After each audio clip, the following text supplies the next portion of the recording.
Largaron el clásico Polla de Potrillos.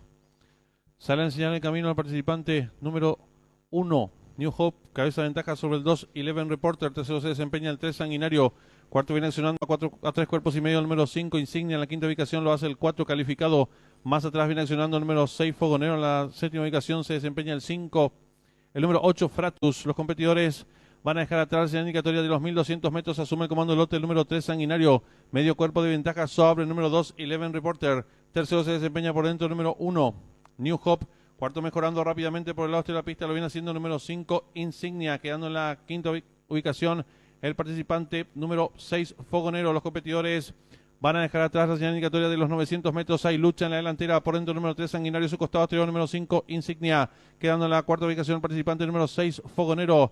Más atrás se desempeña el 2, Eleven Reporter. Los competidores dejan atrás la señal indicatoria de los 700 metros. El 5, Insignia. Medio cuerpo de ventaja sobre el número 3, Sanguinario, que va en su búsqueda. Tercero mejorando lo viene haciendo el número 6, Fogonero. En la cuarta ubicación se desempeña el 2, Eleven Reporter. Y los competidores del clásico Polla de Potrillos están en la recta final. Hay lucha en la delantera por dentro el número 3, Sanguinario, su costado exterior número 5, Insignia. En la tercera ubicación viene ganando terreno al fondo el participante número 6, Fogonero. Descuente ya los últimos 300 metros para el disco. El número 3, Sanguinario, pequeña ventaja sobre el número 6, Fogonero, que va resueltamente su búsqueda. En la tercera ubicación se desempeña el 4, Calificado. Descuente ya los últimos 150 metros para el disco. Asume el comando del lote el número 6, Fogonero. Estira ahora 2 cuerpos de ventaja sobre el número 3, Sanguinario. Tercero lo hace el número 7, Full Moon Cat. Descuente ya los últimos 50 metros de carrera. El número 6, Fogonero. Y Juan Figueredo. Amplias ventajas sobre el número 7, Full Moon Cat. Tercero el 3. Y cruzaron el disco.